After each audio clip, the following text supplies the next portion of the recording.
cults, coercion, and sexuality in society. These are the topics for the Frankie Files. I'm Frankie T's your host, and I'll continue to focus on my own family story as well as news and recovery info for those who've survived, especially the adult children of cults. New each Tuesday. See frankiefilespodcast.com for more.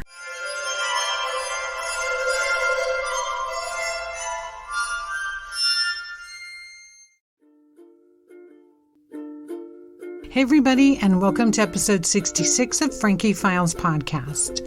This will be another installment of the Morningland papers. Today, I'll speak with co-survivors of Morningland about the Signal Tribune article, which came out April of this year, 2023. Three of us were interviewed by investigative reporter Kristen Naeem of Sig Trib, and the link to the article is in the show notes if you want to follow along. I have special guest Lee O and my mom join me to correct, react, and discuss the first article written in about 20 years about the place we all went to in the 70s. You listeners may know that this cult is still around. It's in its 50th year. One of the reasons I started speaking out in 2022 is because of this. The place is using the same techniques which were used by their master Sri Donato to grift, manipulate, and take from the public. Even though their membership is way down at approximately 100 or so, that's what I've heard through a couple of people who are in touch with those who've recently left. The article starts, "Is there a cult operating in Long Beach? Survivors claim family separation, sexual abuse, and coerced divorce." The article at Signal Tribune has a picture of the building front 7th Street entrance and pictures of myself, my twin, and other members of the church in the 80s, and an aerial view of the entire complex, which they probably took by drone. The Signal Tribune is put out in digital form on paper, and this true crime category story was put out in the week of the Grand Prix, which is a huge annual race car event in Long Beach. The writer contacted me after I posted on Reddit in the Long Beach group. It was a post about being sex abused and having my family separated there in Morningland. We'll read the entire article for you and we'll comment on it. And Mom's going to start. Here we go. The Frankie Files.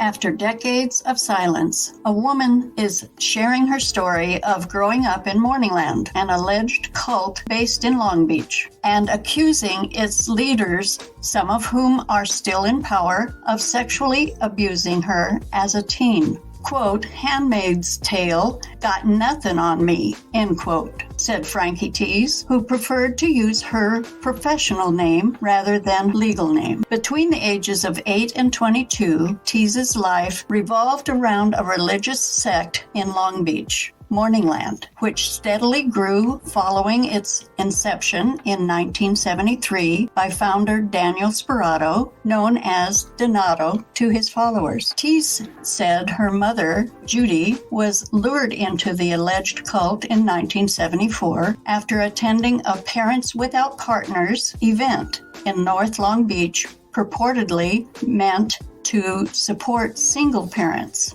Upon arrival, Tees, her twin sister, and their mom were greeted by 3 women dressed all in white who treated them to pizza and astrology readings. Afterwards, Judy and her girls were invited by the women in white to visit their church. At the time, Judy said she was curious about spiritual paths free from traditional religion. While visiting the church, Judy was enamored by its strong female leadership. She recalls being captivated by Patricia Sperato, Morningland's soon-to-be leader, and the women clergy members dressed all in white, called gopis. Quote, "The most appealing thing that got me at first was all the women that were in charge and doing something with their lives," end quote. Judy said, quote, "Now, if you go back into the 70s, you've got to think about how culture was back then. It was a little different. Women definitely had a glass ceiling. This was new to me," end quote. So the 70s, big time different. There was a church on every corner. Am I right? Yeah. There's Protestant churches everywhere around. Morningland was kind of a new thing to me. There were definitely some new type of spiritual things happening that later were given the term New Age. But they weren't, at least from the way I saw it then. I wouldn't say there was one on every corner. They were a fairly rare thing. But again, that's just my personal experience, I suppose. So, like Synanon, I Am, all these other transcendental meditation, East meets West type religions were definitely springing up. Right, absolutely. And they had been since the 60s. Now, I have to make a comment on the way this was written. I was not enamored with Pat Sperato because I didn't see Pat Sperato. She was down in Escondido. So my entrance into Morningland was Dan Sperato and Morning Star and all the gopis. I can't name them all. Reading that I had was with Morning Star. And I remember the church's Sunday sermons was all the gopis at that time. Yep. My enamor was with the gopis and the hope that my daughters had a future, because this was like just breaking grounds for my mental upbringing of what a woman should be. Mm-hmm. And for me, what stands out in this section is she shows, Kristen Naim, the writer for Signal Tribune, shows the trafficking that's kind of subtle. But we are just in Girl Scouts, and there's a group called the Girls and Boys Club of Long Beach. That's like a national thing. And it's also in the area, North Long Beach / Lakewood in California. And my mom and I can't pinpoint where she got the invite for Parents Without Partners. We've been trying to nail that down for some time. And this is an organization that still exists, Parents Without Partners. You're thinking, I'm going to go there and meet, to be blunt, like another husband, or my mom was not thinking that. But resources for a parent without a partner. Like should be pretty straightforward. Instead, they got pizza and astrology readings. A little bit of a switch and bait there. I thought that was well said, because to me, then when I look back in broad strokes, that changed my life, that Parents Without Partners meeting. And it changed it forever. I hadn't really noticed that so much until you pointed it out. So you went to a Parents Without Partners event, but then you were greeted there by the gopis.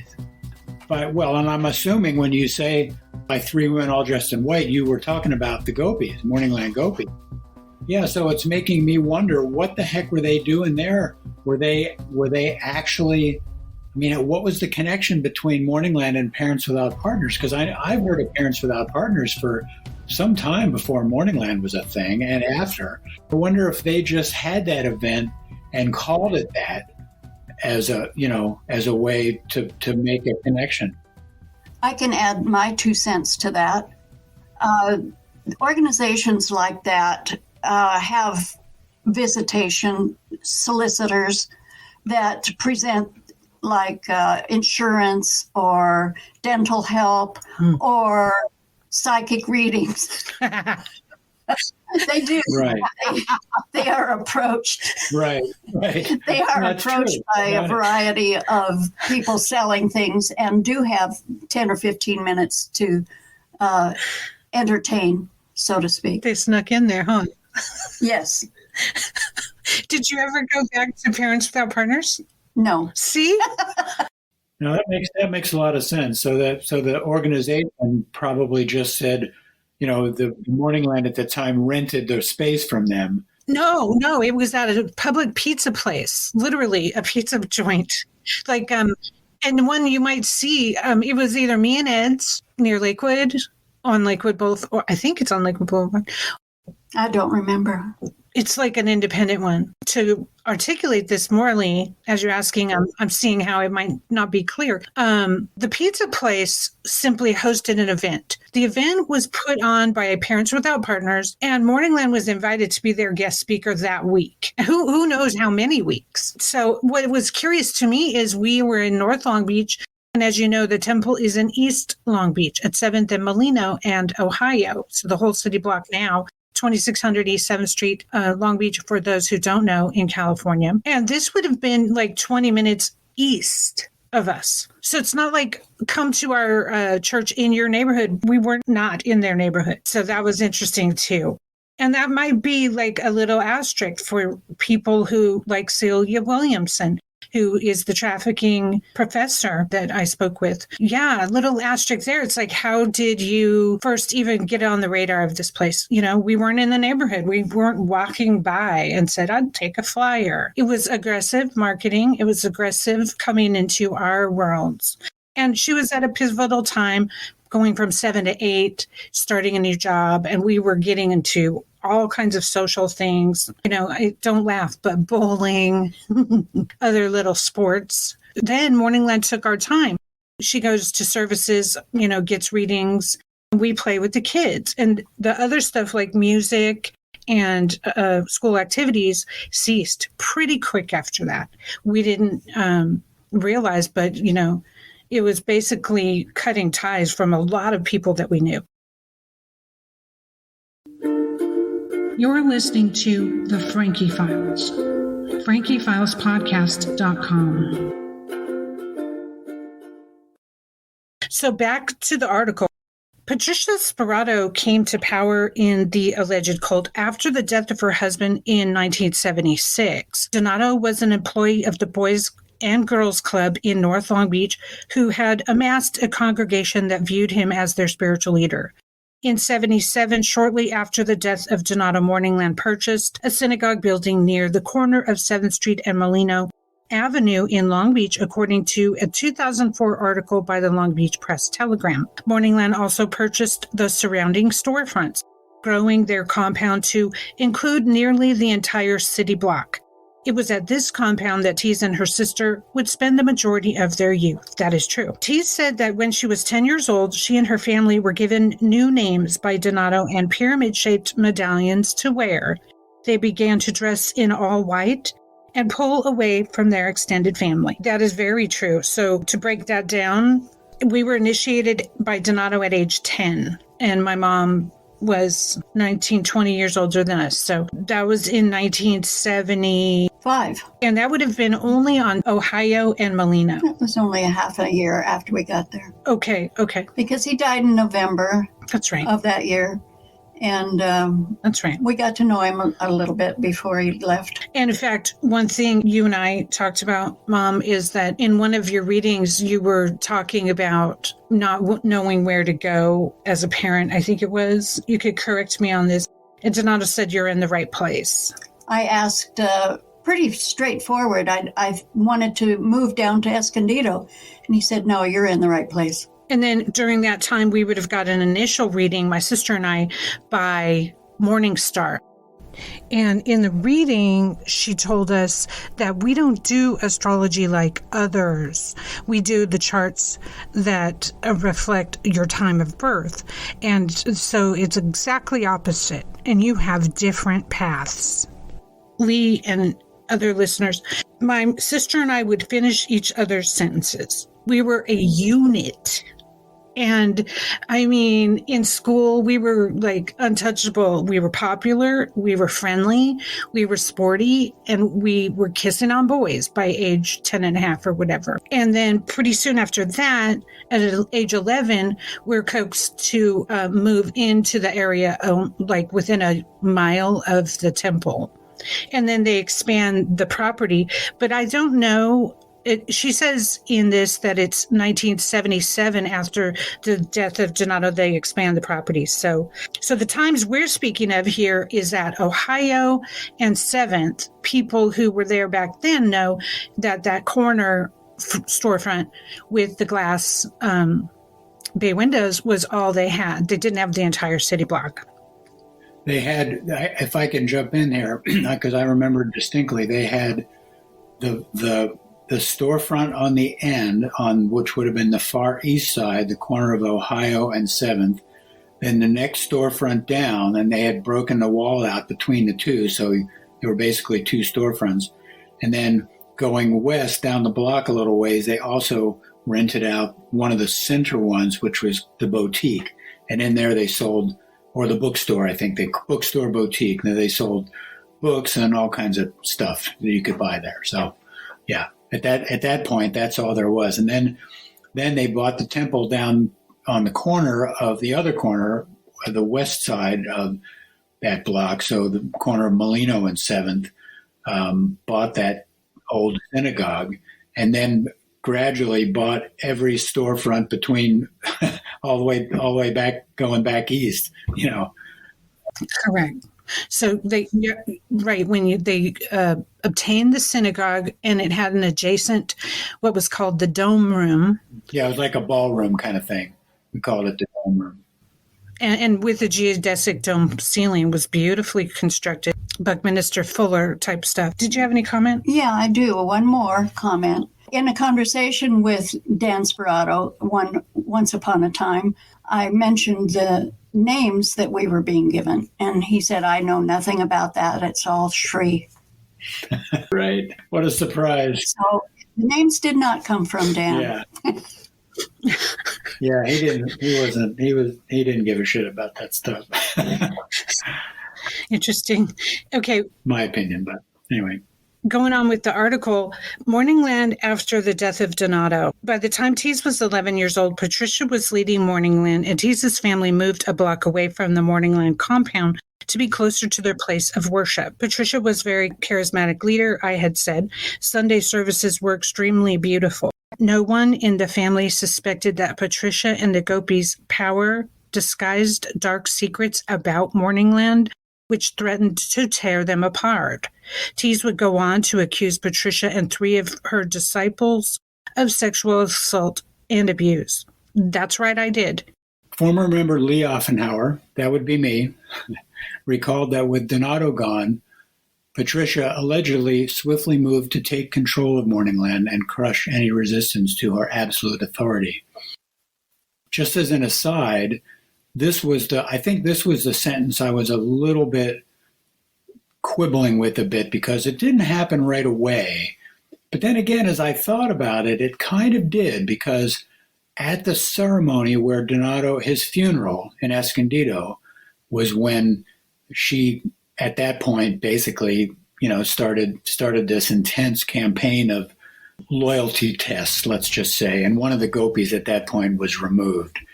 But after that weekend, the long weekend passed, things got pretty good for about over a year, actually. So that's why I'm quibbling with that sentence. So she did swiftly move to take control, but then she backed off, and she was very cool. Things were pretty cool for about a year, at least from my point of view. Again, who knows what was going on behind the scenes. And to add to that, we did an entire episode on the death of Donato, where a Gopi let me read her writings from that day where she witnessed it. And you guys should definitely listen to that or read it on YouTube while listening with the closed captions. And it really shocked me. Like, we all wondered what the heck went on that day that Donato died in the lodge in Crestline, California. And we got an earful from Gopi X. So check that out. So those who defied her were allegedly forced to go through, quote, clearing sessions, unquote, during which other members would continuously, verbally, and sometimes physically attack them. When they were 14 years old, Tease and her twin sister were initiated into a Morningland order called the Daughters of Isis. Tease told the Signal Tribune that this was when Morningland clergy began to instruct the twin girls to watch pornography, grooming them for sexual abuse. By the time they were 16, T said that she and her sister were, quote, fully submerged, unquote, into Morningland, spending all day at the compound, often not being able to leave until well after midnight. Her mother had been asked to do the same, but told clergy she had to continue working to provide for her children. Unbeknownst to their mother, Morningland leaders had pulled the girls out of high school. And they did this, I want to comment there, Lee, by Commas X5 had a car, let's see, it was a Lincoln New Yorker or a town car. I'm not sure if I recall. It wasn't a stretch, but it was a fancy car in my experience, and they started picking us up from school when we were still in junior high, 14 to 15. Going right to the temple. So he came in 1980, Terry Smith. Commas X1 was still there. And the Commases would pick us up from junior high. Okay, it's my turn to put in a 2 cents. I was not notified. Right. I was not asked. Mm-hmm. No communication with me about this at all. I think one thing they learned from Escondido, don't give kids the permission slip to give to their parents. That doesn't work. That's a direct route that they were trying in Escondido, saying, we want to go here after school. And the parents were like, no. And the kids were like, if you don't, I'm going to run away, or whatever hostile thing. It was quite emotional, for the parents. And that got to police, and it's in one of the articles on x-morninglanders.com, the original version that you had worked on, Lee. So that article exposed me to the fact they've tried this before, but with us, they succeeded. And then the article does a pull quote, which I think this reporter really got me. Quote, "This is a perspective I can bring. I didn't get lured in. I was just there with my mom and conditioned. I was never responsible for being attracted to these ideas, so I could speak with impunity about how stupid this is. This is the advantage the cult kid has." And one of the things I really want to say, thank you, Kristen, for making that your poll quote, because that's like the cornerstone of my podcast. Is there's a lot of voices around cults. Usually it's experts, psychologists, and people who feel they know something about those churches or religions. Often it isn't the survivors, and more often it's not the young people that went there, who have a brutal honesty about what goes on in these places. And the number one thing I have to say is pedophiles and criminals love to hide in religion. Yes, and I just want to say that that's an excellent point, Frankie. I mean, you're totally right. The smallest number of voices you hear are from folks like you who were pretty much just raised in it. You didn't really have a choice. It wasn't like you came in, you were searching for something. You were just there because your mom was there, and everyone at that time thought it was just great, and what a great thing. And so, yeah, that is a unique.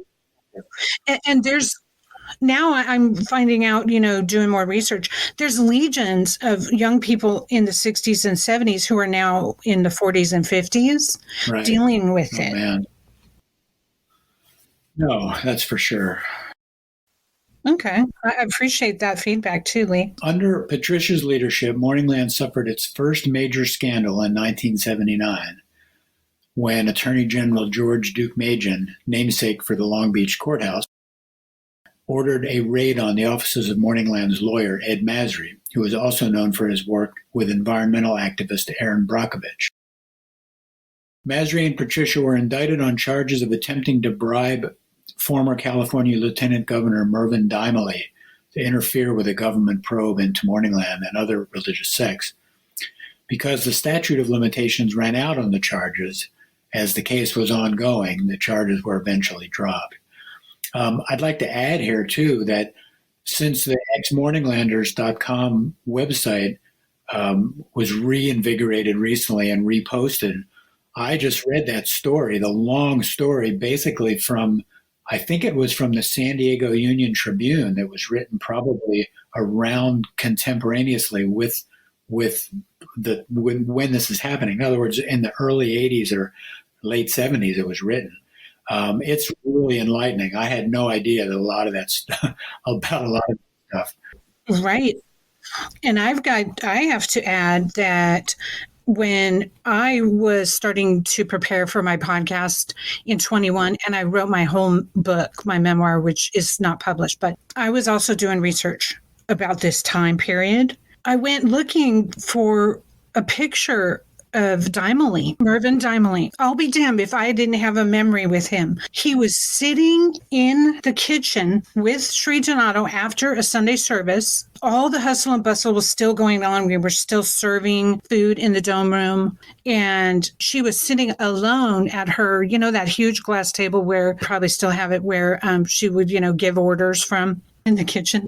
It's right at the stove. No, I don't remember that. Dimely, a lieutenant governor, sitting with Sri Donato, looking at me like a lamb chop. He was salivating. Right. I was running in and out, doing my chores, and this man was looking at me like he was going to cash in on gold. And I have no idea why or what happened as a result of all of that. It's a long and winding story. I do cover it in some of the Substacks where I recap some of this, and in my book, which will be coming out later. But the quick rundown of this is the band Shiva was scheduled to play at some kind of election event for Dimely. And their then attorney, Ed Masry, gave a $10,000 check, but it was not marked for funding for election. At the same time, there was a gopi who was trying to get her kids out of custody from her ex-husband or a divorcing husband who were in China.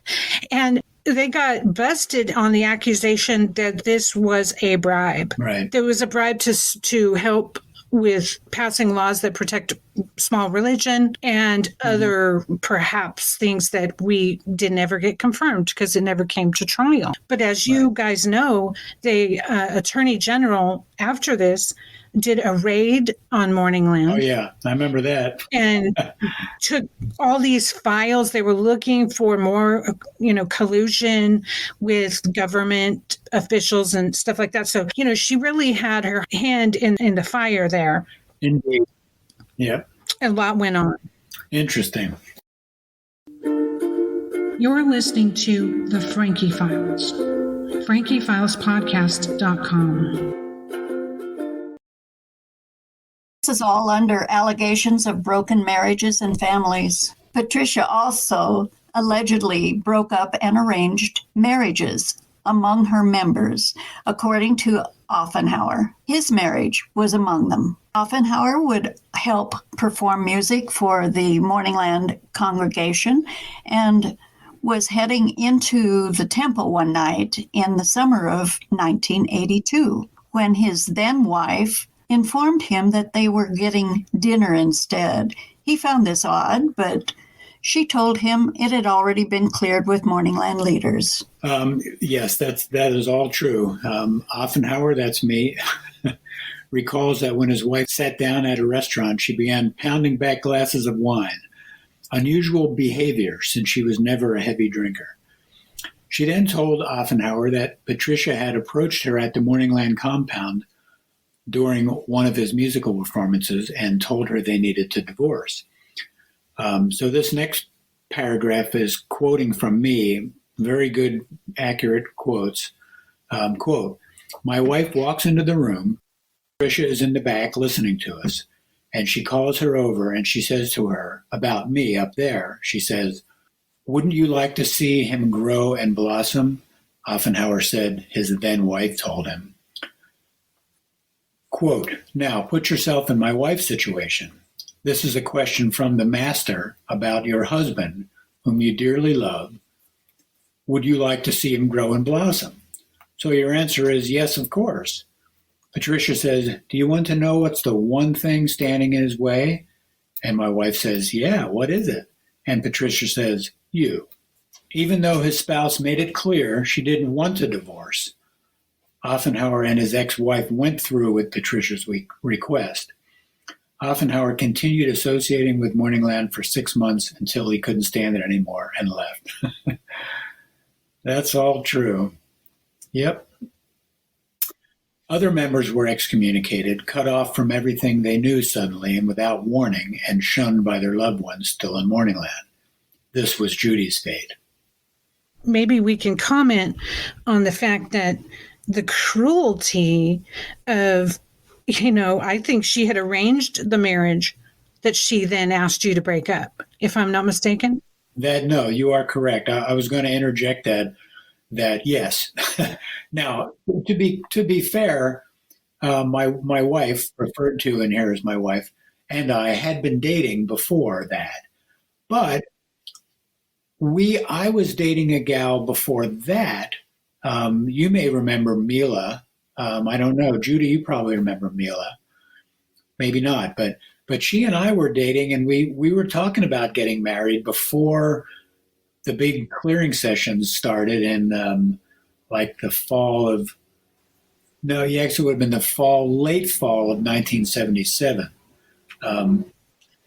And so we were both wound up in those clearing sessions. We got separated at that point. Not because it was said specifically that you have to separate, but I went on probation or sabbatical, they called it, for a month. And Mila went on sabbatical for 6 months. And when you were on sabbatical, you were not supposed to associate with any other disciples. So here we were not married, but living together and had talked about getting married. So as obedient disciples, we put our relationship on hold. And then it just sort of seemed like she was never going to come back, at which point Celine and I, who then later became my wife, started to date. But after Mila's sabbatical was over, she came back to the temple, and we started to reconnect and get back together.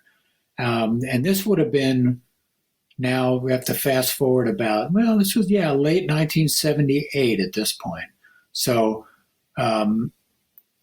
what happened was Patricia called me into her office and, to make a long story short, basically said, you're better off with Celine, the gal you're currently dating, rather than your old, almost fiance, Mila. So Mila and I then broke it off, which was in a way okay by all of us. It was so much turmoil at that time. Honestly, I couldn't even tell you what my feeling was. Well, that's asterisk there, Lee. That's very effective stuff, right? Oh, yeah. So much turmoil. You can't even know your own thoughts. This is the techniques they use. And it's no fault of yours that you didn't, because it's like, I remember, and to make a note to listeners, clearing sessions were a session where in a group you come together and it's led by whoever is chosen to do so. And people harangue on each other until they can't see straight, verbally. Yes, indeed. It was pretty much torturous. Psychological torture, I would call it. Yes, and it was taken from Synanon, which is called attack therapy. I did my research on that. I was informed by Dr. Lawlish, who was on the show. She's a sociologist studying many different groups, but she did study Synanon, and it was definitely brutal. The attack therapy is getting people in a group and saying, you can say anything here, and it won't be held against you. Of course, everything's held against you. Well, how can it not be held against you? I mean, come on. If you and I are in a group, and I say, you're a bitch, and they say, nothing will be held against you. Well, everybody heard that. It hurt you. They went, oh, God. And so, okay, now everything's happy and we go about our ways. Well, no, because you've just been hurt by me. And all these people now think that they're, it's just bull to say they will never be held against you. It is, but it's systematic. It's systematic and it's layered. I saw too much of this. And when I look back now, I witnessed the crimes taking place. Like, if you interject, like she would, to someone that this is not your correct spiritual mate, you now interject so much doubt. And it ruins the relationship. It'll beat over time. But she was so professional at this. No, it was all done. Well, not always. It depended. I mean, the way I've come to look at it over the years is it depended on what spot in her psychopathology she was at. In other words, she cycled between paranoia and, I don't know, something else. Let's just say. So if she was, but all those thoughts from the paranoia phase, they didn't go away. It's just that she got a lot less mean about how she expressed them, and a lot less. Yeah. So she would still say, well, this is what needs to happen. But, and she even told me, I mean, she said, well, you have free will. Understand, we can't interfere with your free will, but it would be better from our point of view if you did this. And so, here we are, like, we're sincere about our spiritual growth. And we think at that point that she's got the keys to that and knows us better than we do. And so we go, okay, sure. Okay. Well, that's my choice. All right. Then I'll choose what the master wants me to do. And if anybody asked me, it was my choice. Right. Illusion of choice is one of the number one tactics used in hypnosis and in manipulation. You are, I can't even count. If I had a nickel for every time I heard you're here of your own free will. Yeah. Right. It disarms that part of your mind that's critically thinking right then, what's wrong with this picture? Yeah. Right. Why is there so much anger and hate going on in a temple of love? Right, exactly. Other members were excommunicated, cut off from everything they knew suddenly and without warning, the article says, and shunned by their loved ones still in Morningland. This was Judy's fate. Once her children reached legal adulthood at 18, Judy said she was kicked out of Morningland one night around 1984. 25 members, Judy among them, were told they were no longer welcome at the compound without any explanation. She's still not exactly sure why. I am. Let me comment. Oh, God, yes. The years that follow, they needed her out of the way. I got to comment on this. Please. Oh, God. There is no question of the date of when that took place. It was specifically on my daughter's 18th birthday evening. Wow. Ding! Like a midnight. Boom. Yeah, very calculated. Wow. And they are now free of me. They being Morningland. No, they being the children, because now they don't need me. Well, we weren't looking to be free. When I did go home, some of their possessions were missing. They had, evidently, Frankie can talk about this, they were sent home earlier that day to take some of their things with them. So I didn't know all this. Nothing was taught to me prior to that at all. Let's see, what else was I going to comment on?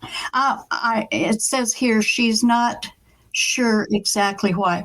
I don't know how this writer got that impression. I'm really sorry. I really do know exactly why. And that I've already talked about. That is exactly why they wanted me out of the way. Yeah, they wanted access to the twins. Yeah. We were producing music. We were in a sex ring with Kamazi X5, Shokru Saravati, and Sri Donato. Kamazi X1 was there. He would sing jokingly during our quote mark training sessions, thank heaven for little girls, because little girls are getting bigger all the time. Okay, stuff like this. I mean, they were straight up pervs and pedophiles, and they put on a face to go do Sunday services, and there was a very conniving vibe that young people wouldn't think much of. They thought, this is just, who my mentors. We had no idea what we were getting ourselves into. To continue with the article, T said that she and her sister, who had been indoctrinated since childhood, chose to stay at the Morningland compound rather than leave with their mother. They had a hard time deciding whether they should even say goodbye to Judy, and in the end, only Frankie opted to, And I would like to say that I didn't even know that until recently when I talked to my mom in 2021 that I went and said goodbye. I have no recall of that day. It was so traumatic. And I think you have also said that you didn't have a choice. I wasn't given a choice. And yet that depicts a thought that you were given a choice. Oh, yeah. No, it was earlier that day. Go get your stuff. You'll be sleeping here now. End of conversation. So that kind of big life change wasn't even discussed. So you know what kind of like things are going on there when you wouldn't even say, now let's talk about how does this make you feel? No, hell no, none of that. Yeah, that's so heartbreaking. It makes me mad all over again, honestly. The Frankie Files. This is a quote. They kicked her out and then they had full access to us, T said. My sister and I became concubines at that point. It was extremely, extremely painful. Though no blood was shed, it was extremely painful. Tease claims that Patricia would order the twins to have sexual relations with her, as well as with other high-ranking clergy members. While Patricia has since died, Tease said 3 of her abusers are currently in charge of Morningland. So I have a correction there. Ordered to have sex with her. Little bit inaccurate there. It started by Saravati forcing us into a unplanned by us, unnotified to us initiation at the lodge. And a small vial was given to each of us. And I have no idea what was in there, but I know I had a 3-way with my sister. And that's with Saravati. She is the number 1 groomer and aggressor under Sri Donato. We were never forced to have sex at that time with Sri Donato. Later, Sri Donato raped me before I finally left the place and said, I'd rather have nothing in my pocket than stay here another minute longer, and no belongings too, by the way. So just a little clarification. It would be like training sessions happening in the kitchen after hours or even during the day. Various times we would get a tap on the shoulder, go help Shokru with that thing, or go help Saravati with that thing. These were orders to us to have sex. It wasn't friendly. It was, to please one person. And and it was a bad experience. So that I just want to clarify what I'm saying now. This heavy petting stuff with Kamazi X5, he comes to the temple in 80. He comes into the inner circle and sits at the master's feet and is super charmed, and she with him. And she baited him to stay with me, a 14-year-old redhead, and he would sit and hold my hand in these training sessions, pet my hair, look in my eyes. I was completely crushing on him, a 30-some-year-old ballet dancer. And then he was brought in and initiated from Terry Smith to Kamazi X5. Now he goes by the Lama. But I have multiple times where I was with him at the lodge going up, just me and him, and have no idea what went on after we were up there. There's blackouts, there's smelling salts. So I know that things went on. I know, but their memory has been obscured with something they did, and we do not know all the details of everything there. And continuing, Morningland gives its members new names once they join. Besides Patricia Sperato, the Signal Tribune was only able to learn the legal birth names of one of the individuals Tease said groomed her, Terry Smith. Interrupting, Saravati's birth name is Peggy, and Gopi Shokru's birth name is Mary. Mary Weber. Okay. Is Terry Smith known as the Lama within Morningland? The Morningland names of the 2 others have been identified as Saravati and Shokru. Judy said she spent the first 3 years after her excommunication trying to get the city of Long Beach to show concern about her daughters and other resident members of Morningland living on the compound, to no avail. This is very true. She went on to continue her career. She didn't hide the fact that her children were still in Morningland. In December of of 86, concerned co-workers were delivering mail in the area around Morningland, informed Judy that the entire compound had been locked down because of a bomb had been discovered on the premises. While their mother didn't know it at the time, Tease was upstairs in the building where the bomb had been planted. According to multimedia reports on the incident at the time, the man who planted the bomb accused Morningland of aggressively trying to recruit his sister. It happened to rain that day, and the moisture caused the bomb to malfunction and fail to properly detonate. That's a good thing. Around the same time as the bombing, Morningland was drawing controversy after investigations by the media. In October of 1986, the Long Beach Press Telegram described how Morningland followers claimed that Patricia could cure people of AIDS. Another October 1986 article by the Associated Press described accusations by former members who accused Morningland of pressuring them to have abortions and vasectomies. What? That would be true. I would be one of those who was pressured. What? Lee? Oh, yeah. Yeah, we all have vasectomies. I mean... Oh, yeah, you didn't know that? Oh, my God, yeah. Everybody, and I don't know about everybody. And again, it was always like, well, you don't have to do this, but... Free will. And were you given the line that it retains your energy better for the master? Yeah. Yeah, somehow I mean, I remember I just wrote this to somebody. I don't know who it was. Maybe it was the person who's webmastering the revised xmorninglanders.com website. But yeah, what they did was they were telling everyone that that's how you can best keep your spiritual energy. And I just thought, I don't get that. I don't get how retaining sperm in my body does anything for my spiritual energy. But again, under the category of the master knows best, but I didn't want to do it. And Celine, my wife at the time, said, well, you know what, if you don't do it, I want to stop taking the pill. So I'm going to have a tubal ligation if you don't have that done. So I just decided, I mean, it was kind of a hard decision in a way. I mean, not entirely, because to be honest,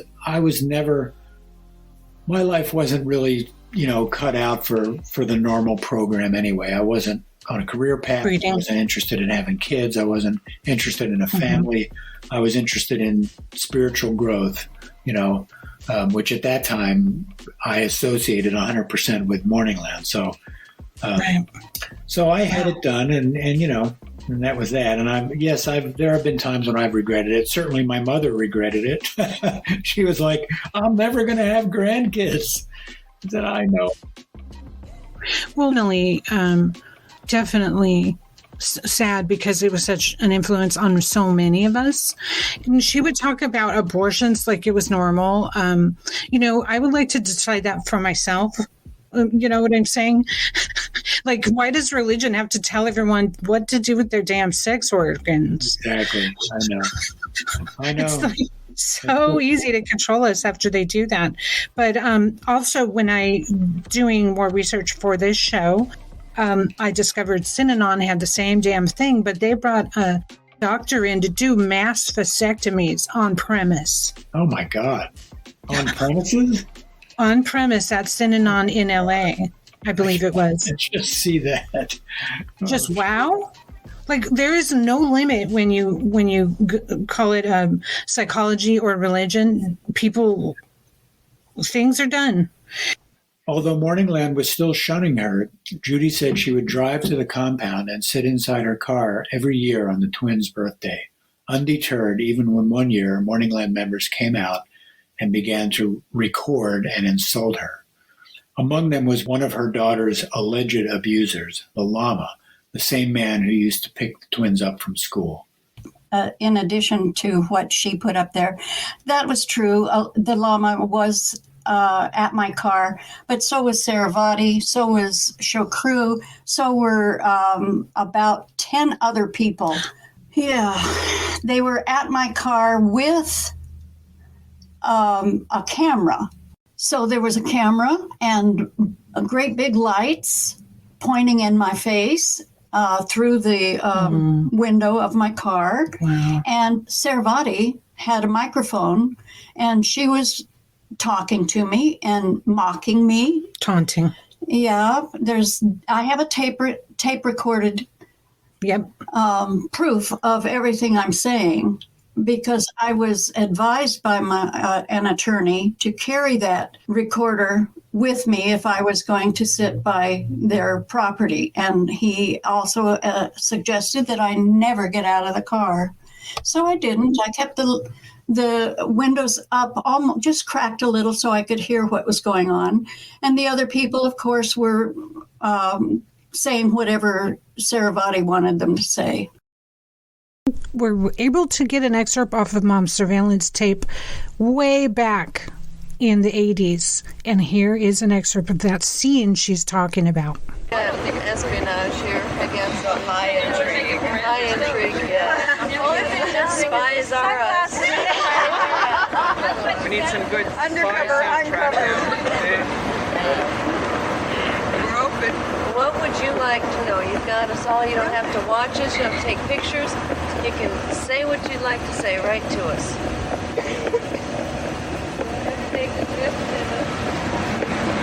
Why hide behind something? Why don't you say what you want to say here?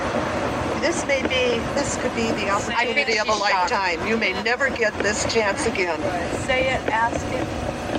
This is it. Open forum. Open forum. At your service. Right here. We'll come to you. Street sweeper's going to be here by 8. Okay, we got a smile.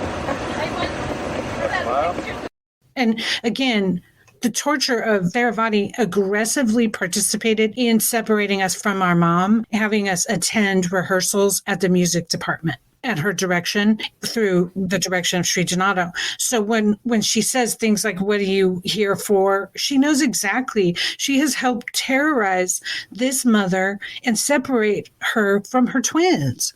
It's astounding, like, her audacity.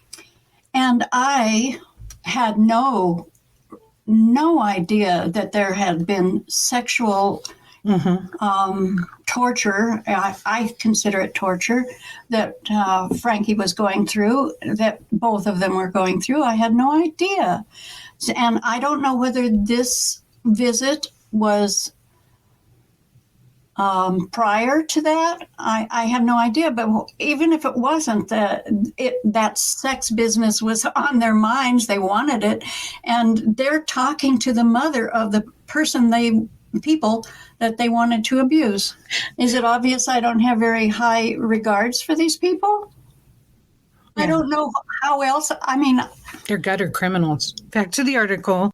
Judy reached out to the Cult Awareness Network, a former organization that aided people who want to get their loved ones out of cults. She was told that the Cult Awareness Network mostly focused on adults who'd been lured into cults, and that it would be exponentially harder to convince someone who'd been raised in a cult since childhood to leave. See, this is where I've been talking to Children of God survivors, and I've been talking to other people, and I'm most akin to them because the indoctrination, and some of them are born in third generation. So I'm first generation, but came at age 8 when your personality is just forming, pre-teen.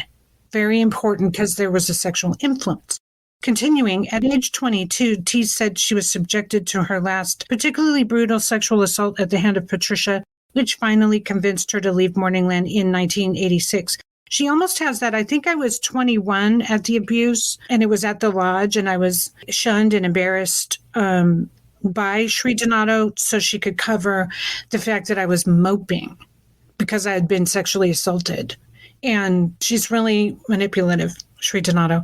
But that was at age 20 or 21. And then I finally left in 87 after trying to leave a couple of times, but I didn't have any money. So I would end up going back, playing the game. Well, how can I get out? You know, I'm sleeping there. I'm being sexually abused. I'm being used for work.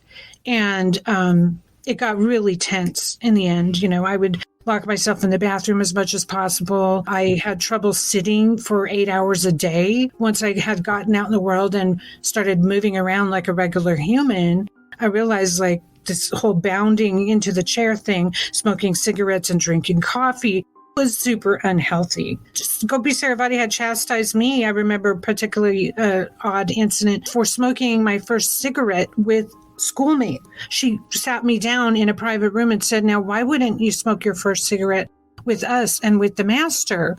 And I just looked at her like you're not cool. I was doing this with my peers. I wasn't supposed to say anything.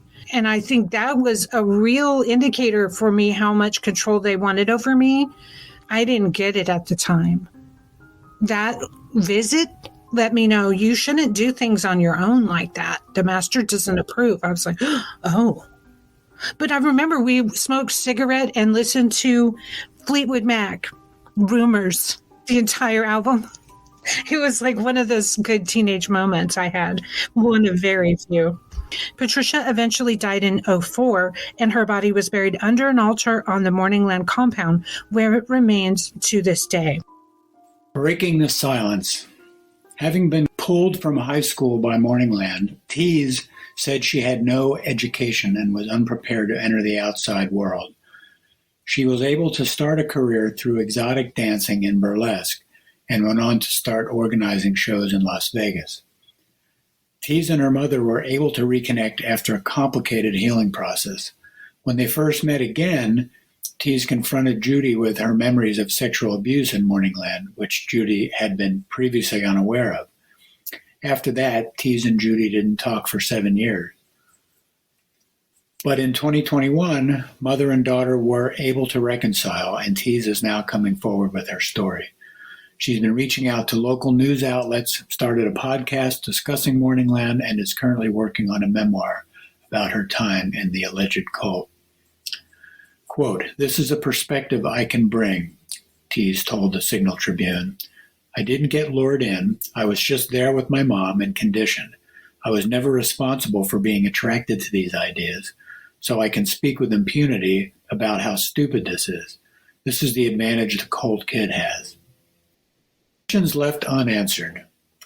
The Signal Tribune reached out to the Long Beach Police Department to ask if the police had investigated or had any information that could be shared with the public regarding whether people are allowed to reside on the Morningland property. LBPD spokesperson Richard Majaya replied, quote, "Unless you're inquiring about a specific incident that has a corresponding date, time, and police response, I wouldn't be able to search the criminal history of a residence nor an individual." According to Long Beach Development Services, the area can be used for a mix of commercial and residential uses. However, when specifically asked if the Morningland building, located at 2600 East 7th Street, was able to be used as a residence, Development Services said, quote, "At this time, the Development Services Department is not able to readily access the historical records on the property to determine whether people have been allowed to live at the property." Oh, God, I have a comment. The first time I was brought into Quote Mark's training, maybe 14, 15, 16, I can't remember. I was brought, because this was the group of 6, that she had 2 Kamasis, 2 daughters of Isis, and 2 gopis, all right? And the 2 gopis were Suravati and Shokru? That is correct. Okay.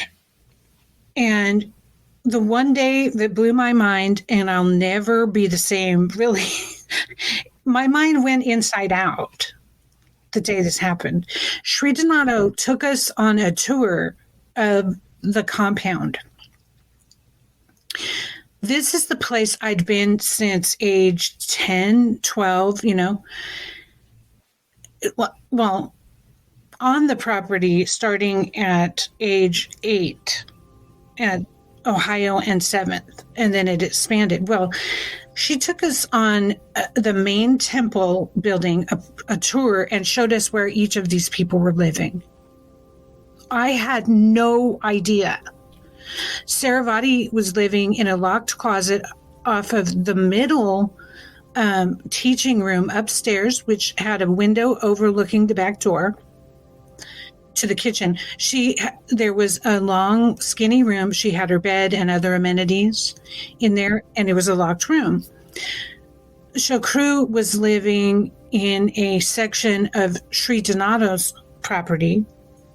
Sri Donato lived behind the, two-tiered split door that was an office off of the main hall, across from the think tank.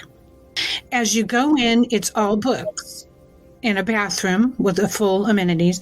You go into another room, all straw mat on the floor and a bed. You go into the next room, all straw mat on the floor and a bed with all ornations. That was Shokru and Saravati's quarters at the time I knew. Then if you go in to the other double door that's never opened on 7th Street, and you go back beside the temple in kind of a meeting room / library, all the way back, there's a locked door. That's where Kamsi X1 was living. Big quarters, like a square. And after I saw this, I was like, oh my God, these people have been living here all these years? I had no idea. How secretive is that? Mind blown. Mind blown. Well, I knew that even back in the time when I was there, which was, late 70s, early 80s, I knew that Patricia was living there. And I figured her quarters were, let's see now, it may have changed, but there were two ways to come into the front off of 7th Street. There was one door that faced directly out onto 7th Street, and then one kind of, if you're standing in front of the temple, kind of around the left that you entered by walking, parallel to the sidewalk kind of. So it came in at 90 degrees to the big front door. Both of them, the one on the big front door came into a lobby, and then to the right, there was a room that went back. That might have been the one you're talking about. That's Kamsi X1's. Yeah, exactly. But then if you go to the left, and if you just walk straight, you'd walk right out the other door I was talking about. But if you stop and turn to your right, there was the front desk, and behind there was a little room that we used to have certain meetings in. And then off of that was the room that I think were Patricia's quarters. And then back, there was more behind there. By the way, slightly related to this, you may not know, or maybe you do, but you remember Poshad, right? He was in the Feathered Serpent in the band with me and Tamakavi, Steve, and Judy, you remember him for sure. Been Mary Jo's husband. Well, we've reconnected recently. He lives in Hawaii. I lived with him up in Redondo Beach for about a year, less than a year. He's been out for decades, as long as I have, longer probably. But at any rate, he was telling me one day when we were talking on the phone, I don't know, a year or two ago, that one day he needed money for something. I think it was rent. He said, well, just come with us. He said, I went down, you know how some attics have like a trapdoor in the ceiling and the ladder comes down.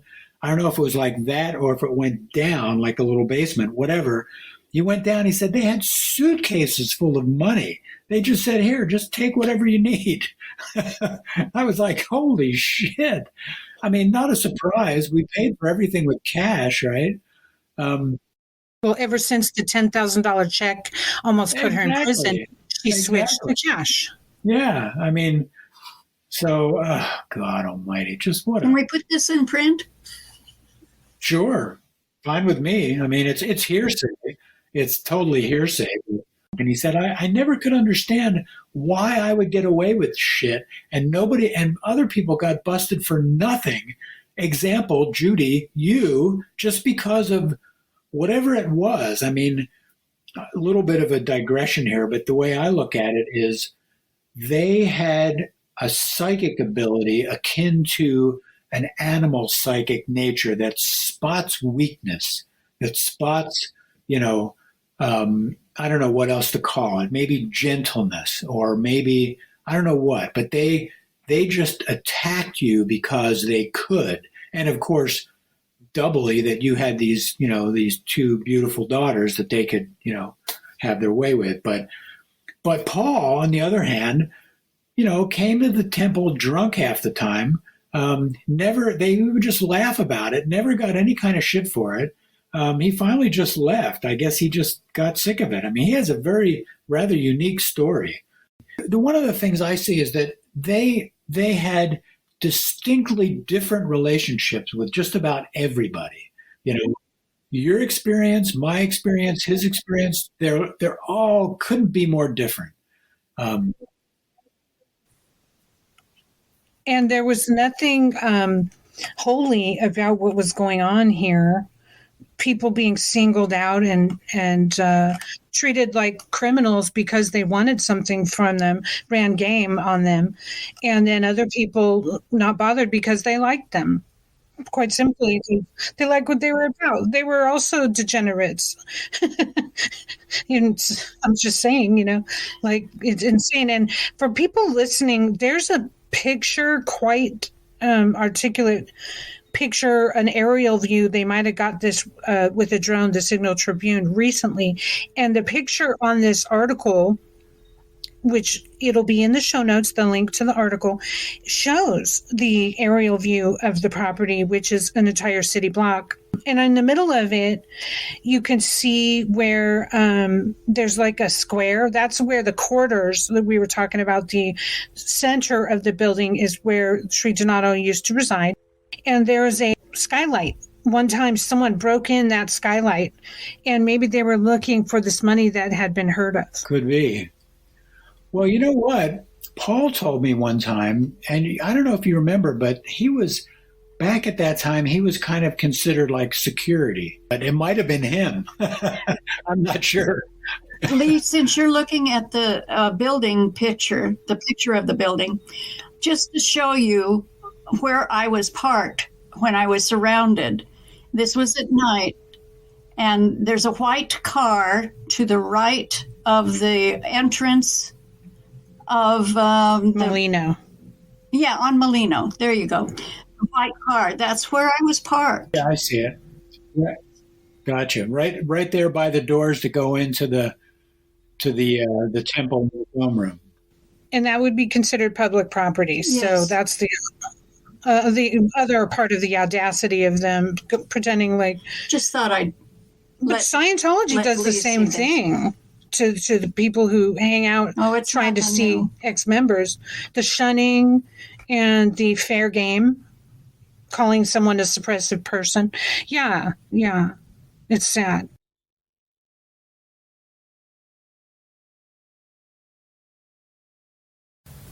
The Frankie Files. Those who drive by the compound today will notice numerous security cameras on the outer walls, and that the large windows of each storefront have been completely covered, keeping anyone outside from peering in.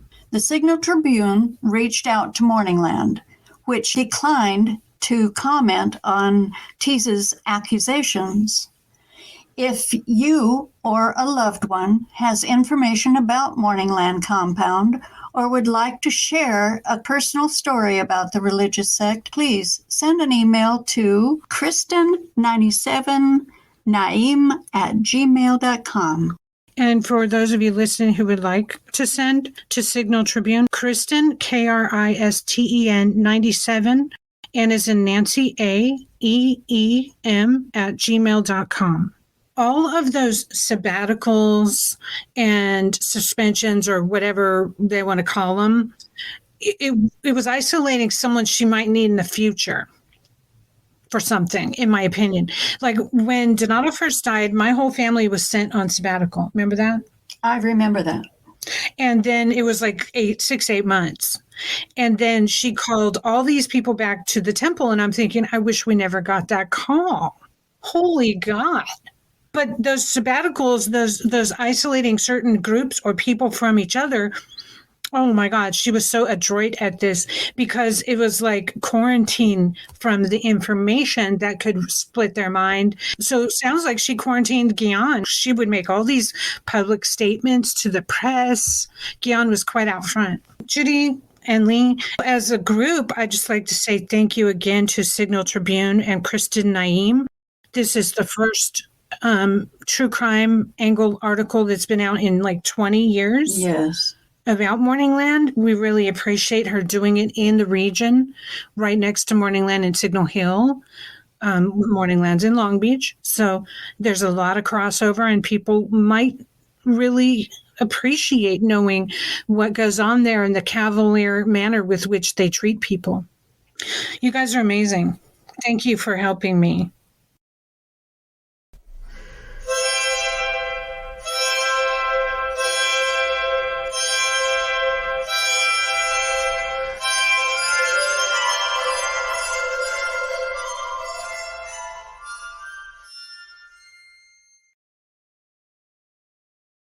Thank you to Leo and Mom for joining me to articulate our stories and thoughts about this in-depth article. Thank you to Kristen Naeem for writing it. Lee has been involved at xmorninglanders.com and is still helping the new webmasters keep it going.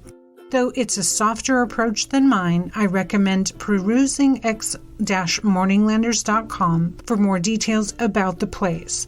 Lee was friends with the original webmaster, Al Stone, after leaving Morningland Church. Al has since died as of 2014. A lot of people want to get answers and get the stories past the 80s forward from those who no longer worship the deceased male leader, Donato, like I do not. I hope those of you out there like me will come forward and speak on this podcast. If you've been abused, we want to know. Why are people still being allowed to live on premise at 2600 East 7th Street in this mixed zoning area? Why are stories of abuse not commented on by current Morningland clergy? How come people in the immediate neighborhood don't know there was a bomb scare right on premise and that Morningland engages in dangerous recruiting behavior? These are the questions for the Morningland papers on Frankie Files podcast. And there is much more to come. Soon we have ex-member interviews and an author interview from a very intense memoir written about Morningland. Thanks for listening to Frankie Files podcast. Subscribing, sharing, and donating to the show are a couple of ways you can get involved and support our efforts. After decades of silence, I'm speaking against the crimes which took place at this compound, and we're just getting started. No more softball approaches. This place must see the light of day of exposure. Its victims must be heard. If you're a person who went to Morningland and want to tell your story, contact us at frankiefilespodcast.com. And always, keep critical thinking. If you would like information on cults in the news, please join my new Substack, frankietees.substack.com.